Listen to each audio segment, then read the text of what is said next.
अस्सलाम वालेकुम व्यूवर्स, अली कमर हैं आपके साथ। आज हम आपसे कुछ बात करना चाहेंगे प्रॉपर्टी डॉक्यूमेंटेशन के हवाले से। बेसिकली मैं थोड़ा हाईलाइट करना चाहूँगा कि डीएचए के अंदर जब कोई प्रॉपर्टी हम ख़रीदते हैं तो उसमें ज़रूरी होता है कि बायर को पता हो कि उसके ज़िम्मे कौन से टैक्सेस हैं और कौन से ड्यूज़ हैं, और सेलर के ऊपर क्या कौन से ड्यूज़ हैं और कौन से टैक्सेस हैं। मिसाल के तौर पे अगर हम कोई बेंगलो ख़रीदते हैं डिफेंस में, डीएचए कराची में, तो उसमें होता क्या है कि जी जो बायर होता है उसको स्टैम्प ड्यूटी पे करनी होती है, उसे जो है वो एडवांस टैक्स पे करना होता है। अब ये वेरी करता है फ्रॉम टाइम टू टाइम, ठीक है ना। जैसे अभी जो रेट है परसेंटेज वो कुछ और है, बाद में पिछले दौर में कुछ और रेट थे। और इसके अलावा डीएचए की मेंबरशिप फ़ीस होती है जो कि वन टाइम होती है, वो देनी होती है। डीएचए की मेंबरशिप फ़ीस आप जब देते हैं वो फिर रिन्यू होती है हर 5 साल के बाद। ये सब वो चीज़ें हैं जो बायर की ज़िम्मेदारी आती है। फिर ट्रांसफ़र फ़ीस है और ये सारी चीज़ें, और ज़ाहिर है ऑब्वियसली जो एजेंट होता है उसका कमीशन होता है।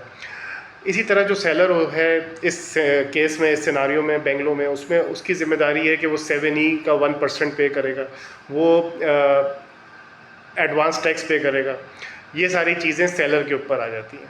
अब इसमें समझने वाली बात ये है कि अगर तो बेंगलो ऐसा है कि जिसमें 4 ओनर्स तब्दील हो चुके हैं और अब वो मौजूदा ओनर आपको बेच रहा है, तो पिछली सारी म्यूटेशंस होनी ज़रूरी हैं। म्यूटेशन करानी इसलिए भी ज़रूरी है कि उसमें फिर आपको पिछली जो म्यूटेशंस हैं वो भी कंप्लीट करनी होती हैं। तो जो ये जिम्मेदारी होती है सेलर की कि वो सारी म्यूटेशंस करवा के दे, ठीक है। और फिर जो न्यू बायर है फिर वो अपने नाम पे अपने ख़र्चे पे म्यूटेशन करवाता है। तो हमें ये सब चीज़ें अपने क्लाइंट्स को बतानी चाहिए। इसी तरह प्लॉट के अंदर होता है क्या है कि उसमें स्टैम्प ड्यूटी तो नहीं होती, लेकिन उसमें आपको एडवांस टैक्स पे करना होता है।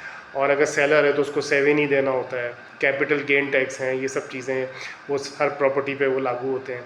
तो आपको अपने क्लाइंट को सारी बातें बतानी चाहिए ताकि उसको पता हो कि उसके अदर एक्सपेंसेस क्या आएंगे, और अपना कमीशन भी आपको शुरू में ही क्लियर कर देना चाहिए ताकि उसको पता हो कि जो वो बाय कर रहा है चीज़, उसके अलावा उसके एक्सपेंसेस क्या आएंगे। और सेलर को भी पता हो कि उसने एनओसी निकलवा के देनी है, सारे ड्यूज़ क्लियर करने हैं जो भी है, एनडीसी निकलवा के देनी है, तभी ट्रांसफ़र होगा। वो सेलर की ज़िम्मेदारी होती है।